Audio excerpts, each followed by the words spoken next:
Consequences. Every single one of them, actually. Any organization, community, you can name it. Interaction with people, there's always going to be consequences. Now, I'm not talking about this specific bar, which we know this was the infamous splash. Yes, not even a couple of months ago back of this year, I did my little go-go boy routine and was pushed out. Then a big, well, little tiny thing happened, and we can go on reminiscing the entire story. I wish I whistleblown the entire thing on the Gay Human Target and also on Life After Low Rent Sabbatical. What I'm showing here is that actually there is severe consequences, and I'm not showing that actually the club closed down. I'm showing that actually we have one DJ less now out of a job. And I'm not saying that it was karma. It could have been. It could have been karma. It could have been the working of other people. It could have been. I could have been the last nail in the coffin, for all I have to say. And most likely I was. I'm saying this is because, guess what? He was an asshole and he deserved to get whistle-blown. I'm sorry. The little tiny conspiracy that actually was here needed to be heard. It's one thing you kick me out of a club, I understand if I was a delinquent or I was being a jerk-off. But there was no reason for it. Number two, you don't go screaming around and telling everybody else that you're going to gang rape them. I'm sorry. Two things I don't stand for. Especially I suffer from post-traumatic stress from an ex-boyfriend that I had to beat the shit out of for being self-defense that actually raped me. Sorry, you had it coming. And a lot of other people sympathized on that. So whichever the consequence was, I'm explaining and showing that there are consequences. From me opening my big mouth and singing and screaming and yelling in front of every gay bar and restaurant, it was acknowledged. That's what whistleblowing is all about. I'm not saying you should do it all the time. You ruin your reputation as well. But that was the problem with me. I already had a tarnished reputation. I had nothing else to lose. My story was infamous as it is for, being in New Jersey. You think I really gave a shit what a DJ and a porn star thought? Not to mention we have this porn star now copying off the same thing as actually I was doing. Frankie, baby, come on. Give a little credit. A little inspiration. But, it's water under the bridge. But I just wanted to show what the ramifications can be. I mean, it might not have been the ramifications that I wanted. I would have loved to see Caswell get booted out from actually a working club. But everybody else has moved on in their own way. And if it worked for them and he's out on his ass and there was that consequence, I guess it shows others, if you do something and you are telling the truth and you have no other options and you put it towards a public arena, this will have to do.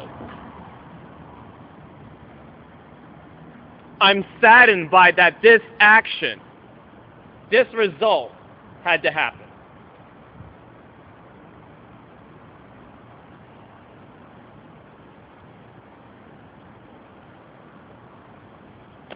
That was not my intention. But maybe they were going under the bridge anyway. Maybe tightening funds. I don't know. It's just sad to see something with a brief history, something that was with the community go under. It's the same thing as probably most people thought about the Roxy when it closed its doors, or when the Limelight shut its doors. There was a lot of good memories. There are a lot of twisted memories. There was a lot of bad memories. But it was a brief moment in history. And I like to think that actually I was a small part of history. A tiny part of that history. And in this instance, I am. I might not be being glamorized or show them to other individuals as I did something, but I'm showing other individuals that actually I was a part of something. And yeah, there's some craziness in it. There's a lot of whew. It's a story. It is a story with a happy ending, not for everyone. A bitter ending for some, but it is an ending. It is what fate is.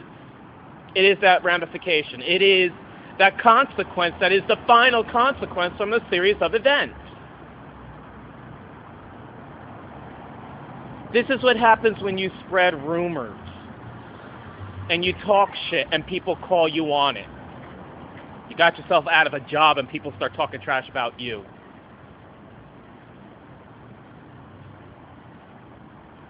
And I'm the crazy person. Come on. No, sweetheart. Actually, I'm crazy enough to pull it off. And with a few faithful followers and some people that believed, I did. I pulled it off. And I wanted to share this somewhat painful, bitter, but understanding moment. You know, sometimes the ending is not the ending that we want.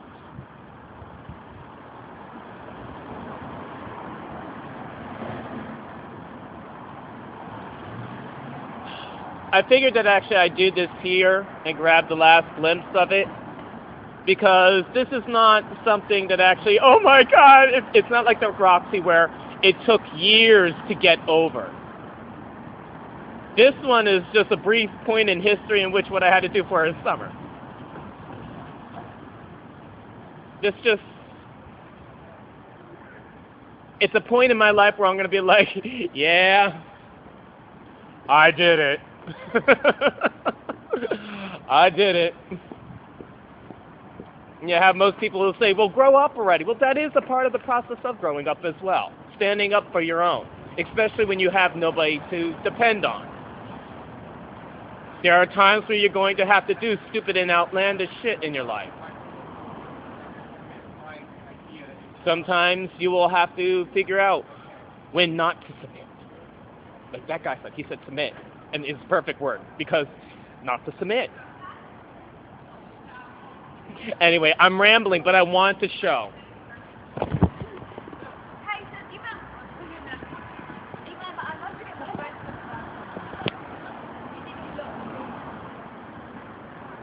It's sad. It is sad. But there's still XL. Dougie is still promoting his days out there, and he's promoting his club scene, and he's doing rather well for himself. There's no problem. I never met Dougie face to face and had an intellectual conversation or any conversation whatsoever with him, but I wish him well. Any pain in the ass problems, my apology, but now you know who's the ass. Shop, and it's not me. Steve Sidewalk, congratulations on working over at XL. I hope you hold on to that position, and please don't threaten people with gang rape. Don't be like Caswell. Stupid. Very stupid. I hope whatever you do, I hope you're enjoying Six Flags. I hope you do well over there. I hope you know what your DJing career is better than Caswell's. Maybe I did you a favor. I don't know. I like to think that I did. Anyway, let me go back to what I was saying. This is just another brief moment. And however it happened, my apologies that this had to happen.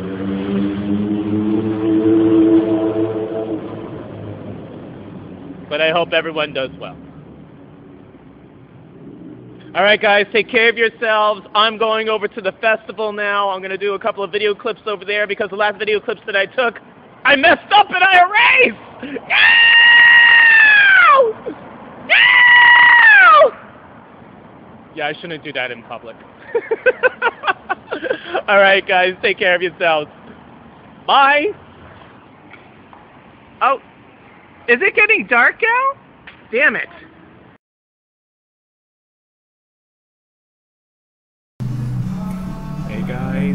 are you? It's been a while since I've done an AfterThoughts, so I'm trying to look cool. Actually, I'm trying to live. I'm trying to live with everything that's been going on, and I'm trying. This is what I mean by you have to go through it to understand it. And with going through it,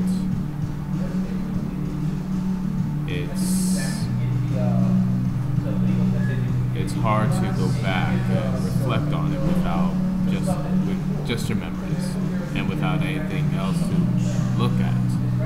With the Life After Low Rent Sabbatical channel, you got to look back at all the atrocities, all the messed up problems.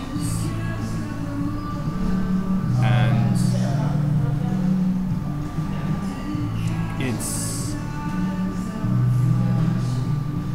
it's funny, it's absurd,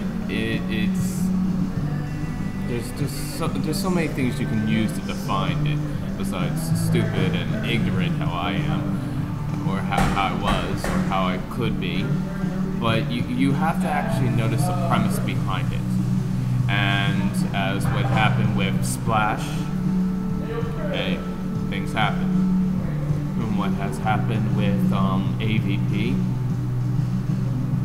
what we've known now about whistleblowing and how it pertains to society, how that actually one must do it in front of public arena and show the many injustices.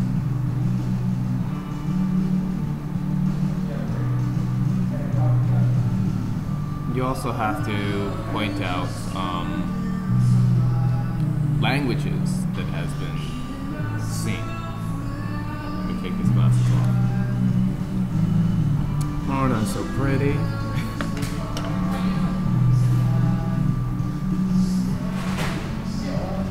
The language barrier definitely arose something that a lot of people may not have saw coming, and which was culture shock. Remember, I came from an environment where I was ignorant of a lot of languages that were not used. So when I saw somebody go like this, yeah, I might have known what that might have been. But somebody going like this across their head, or somebody playing like this, compared to that, some signs are a little bit more up in your face than others. Not to mention it's the individual who's using it. And it's also the body language that's used. And I've stated this before.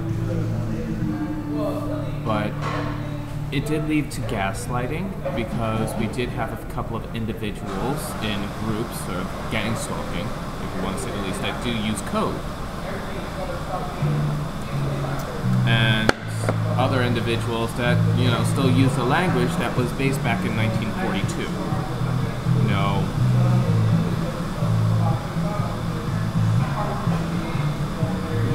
Hello, who are you to be actually signing or signaling somebody to shut up? Especially if you're a former porn star. Just saying. At the end result, I believe a lot has pushed away. I'm glad that actually this was seen, because this gives me more of a deeper respect for those who work in the field. And also, I hope it gives those people in the field a deeper respect for me, or at least an understanding of what I had to go through, and show why you don't do certain things. It does exist, the gang stalking, the languages, the codes, and especially if you're a newbie, you got a lot to learn.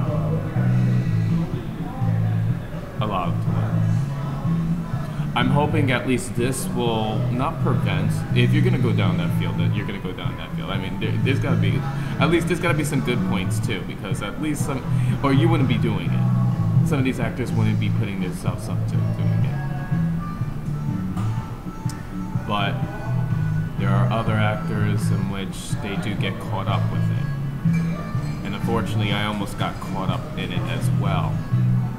Lucky for me, I didn't want to be in it. I just wanted to voice what I had to voice. That was domestic violence. Was a good piece to talk about. Fortunately, I didn't see that going in a direction that actually it could have went to a better direction. And with the AV people, oh, we have a group, but it doesn't start till September. Oh, we have a group, but you have to be a member of Brooklyn. You have to be a resident of Brooklyn. Wait, what? Not a member. It's like, whoa. Oh, great. There's a criteria that you have to meet now? If you're gonna have a domestic violence group, you'd better be open up to all. That's number one. Number two, when it comes to guys like me, the statistics show, actually, there's been so much gay men battered that it hits almost like a 95%, but there is hardly any groups whatsoever. Why? Because we want to keep a battle.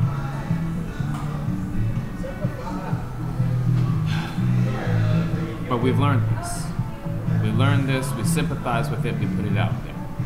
And I'm hoping that sooner or later most people will be able to understand what signs to identify with or what people to identify with. In my situation, unfortunately, I had to result into more of a violent, kind of crazy act in order to get my point across. And that was really scary because in the long run, it did put me in that position that it almost came down to. It shouldn't have to come down to that. One person said, well, why didn't you use a restraining order? Restraining orders are only good if actually you're an outstanding citizen, or you're a citizen. Remember, I'm a guy with a felony charge that beat up his boyfriend. Though the reasonings were all in the right, and I only got 38, what was it? I was in jail for 38 days until my trial came up. And once my trial came up, then we found out that actually I was telling the truth because my boyfriend, the porn star, started stalking me. Not to mention all the abusive relationships before that. And also, what would we say, my delinquency, or you can call it my juvenile delinquency. As my mother would have said it, my abusive mother would have said it.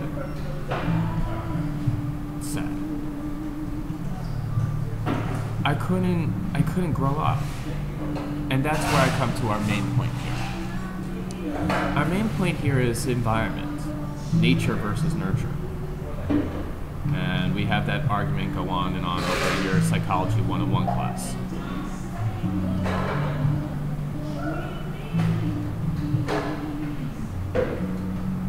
Tell you the truth, your environment is definitely, I believe it's more of the environment. I think I'm a prime example. I'm a genuinely good person. I seem to believe so. But unfortunately, because of bad factors in my life and bad challenges, and me not being able to understand it, I had to come to this conclusion that I was the bad person. And the truth of the matter is, it was just bad outcomes.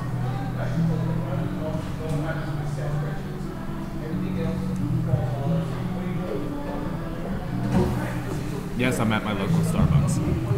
I'm sorry, I'm a Starbucks freak. I'm trying. I want this to help somebody.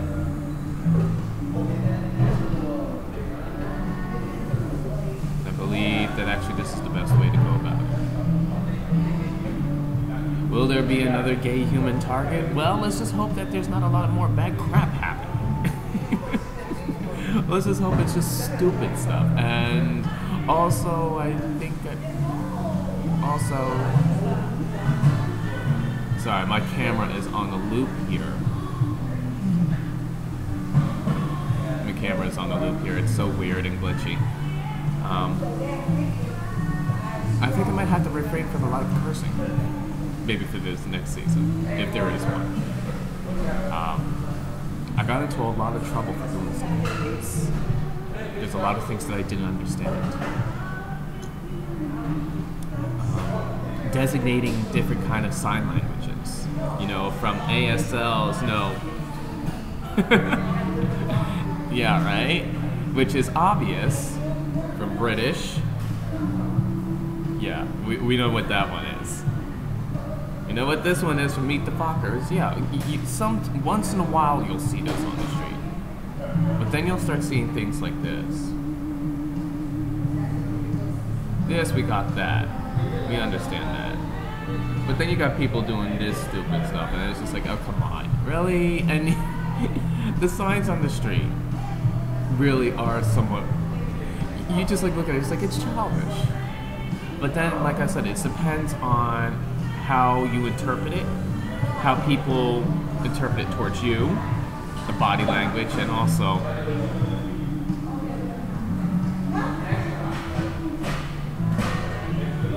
or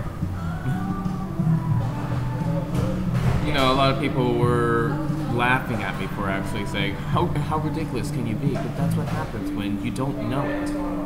And this was said in a sociology class, a lecture in NYU. The professor goes about saying, this is like placing a foreigner in a big room, and in the middle of the room is a big stop sign. And then expecting the foreigner to understand. Yeah. The foreigner knows that actually it's symbolic for something, but unfortunately he just doesn't know what it means. And he's going to disregard it and just keep going. Or he's going to sit there and wonder. It's just the obvious. It's the same thing when walking around on the street. I see it. I do. I see it. But I don't understand. I don't understand. And it was hard to distinguish. Some people did do it. Some people did use symbols. Some people still use the language from 1942, and it's just like, is this a curse word, or are you trying to actually say that a subject is coming? So now you're looking into it so deeply, and it's hysterical. Because you're laughing at yourself now like, wow, I have to play catch up. So now you have to look at your person and be like, do I know this person? Or does this person know me because of the camp shows that I've been doing?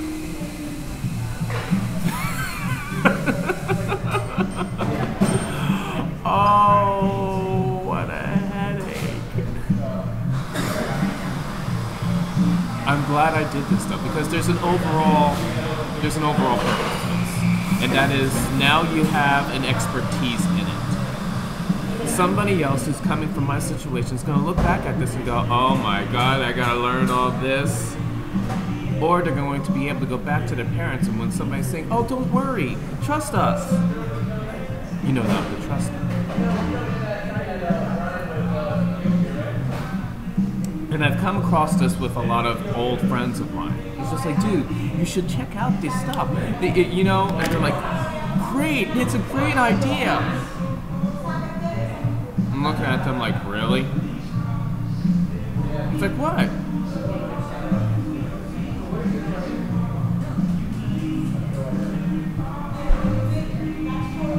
Do me a favor. Why are you friends with me if you keep on cursing up a storm? Does it make you feel better? Do you feel that actually you need to be more dominant? Why even bother? And that's another thing. When you're with people that are using sign languages or using auditorial masking, that's right. Hi, how are you? You look so good. You look so great. And it's just, oh my God, it's fantastic. When you hear that and you feel that discomfort, let go. Let go of them. It's another form of bullying. It's another form of gaslighting. It can lead to gaslighting as well. I'm sorry. It can be gaslighting if they keep doing it and saying it's all in your head. It's sad. But this is a lesson that needs to be taught. I wish that actually sociology professors can go into this. Maybe there is a way to go about it. Maybe actors could talk about this. I don't know. But the direction that's going in now is that, wow, we as people say one thing and do another, which is so hypocritical. But it's another way to actually make somebody the whipping boy or the whipping girl. I see people on the subway talking.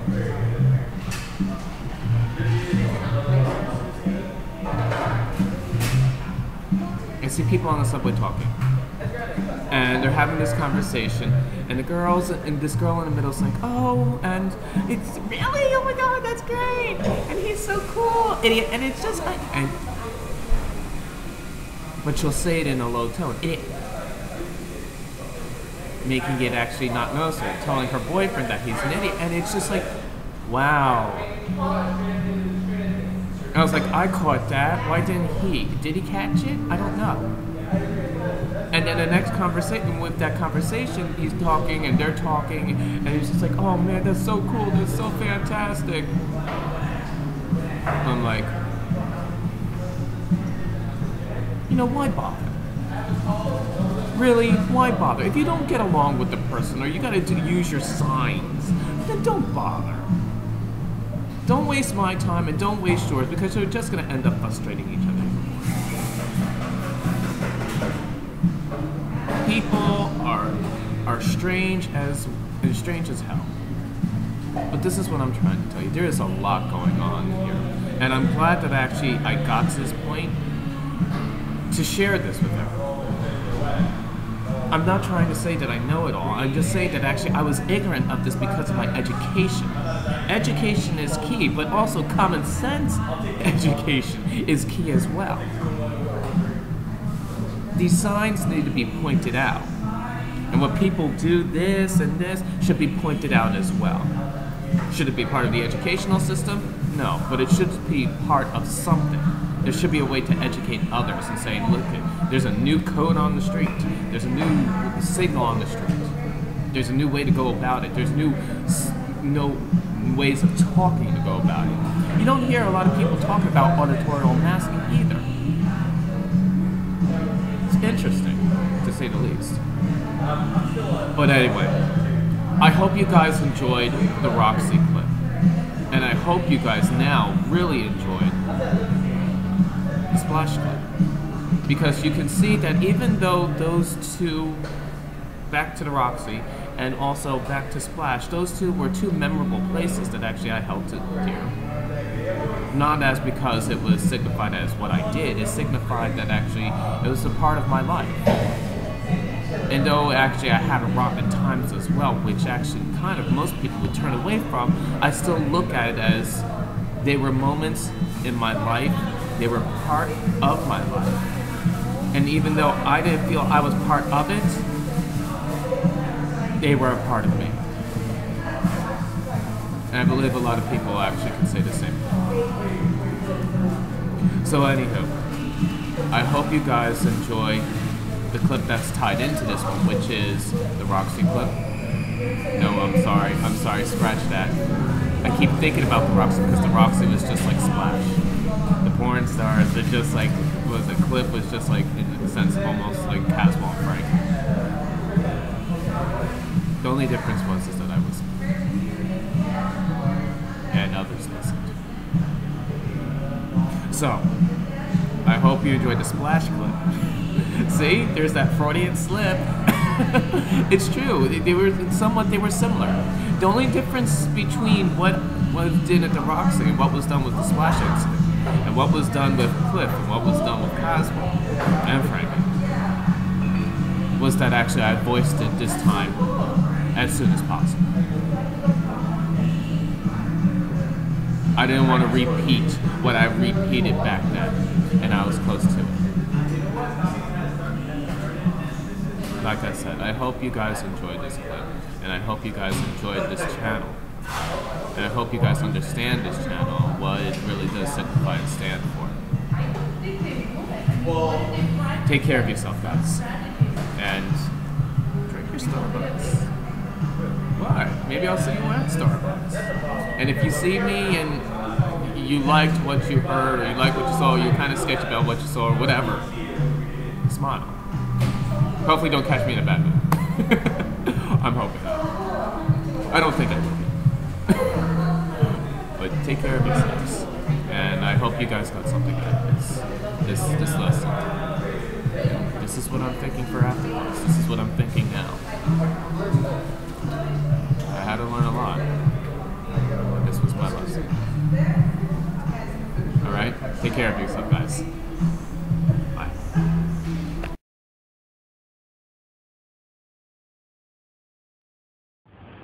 Okay, I'm standing on Washington Avenue in Brooklyn, and I just passed by this little thing here called Before I Die, I Will. And I'm going to show you it, and maybe you get a better understanding of it. It's cute, right?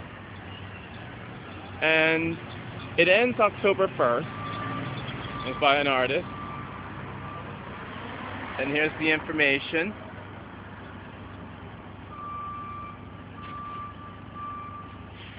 He was gunned down, a neighboring kid, outside of Washington Avenue, St. John's Place.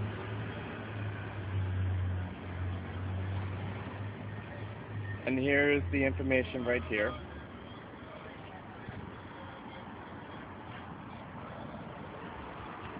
Now this caught my eye, and you see people have been putting different things as, before I die, I will skydive. Well, we did that this summer, and I will be happy and have a baby, what people say they're going to do. It's interesting. Before I die, I will be myself. I will get my shit together. So I decided to add something to it, because you know me, Mr. Low-Rent Sabbatical. Before I die, I will, and I put a little arrow, I will live my life. Now, you know me, Mr. Sociology here. I gotta actually make it sound altogether well-rounded. But I think that's what I'm doing. And as you've seen from Life After Low-Rent Sabbatical, I am doing this. This was an unfortunate incident, another unfortunate incident, and people are coming together to express what they would do. Hopefully they don't have to come close to that situation that has transpired.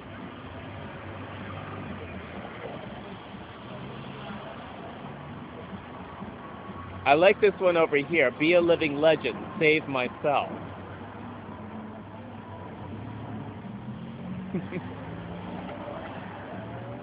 Grow some eggplant.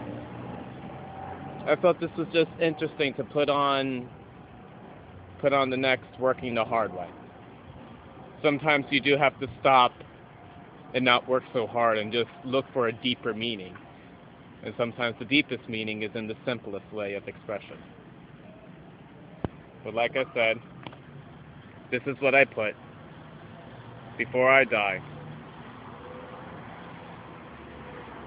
I will live my life.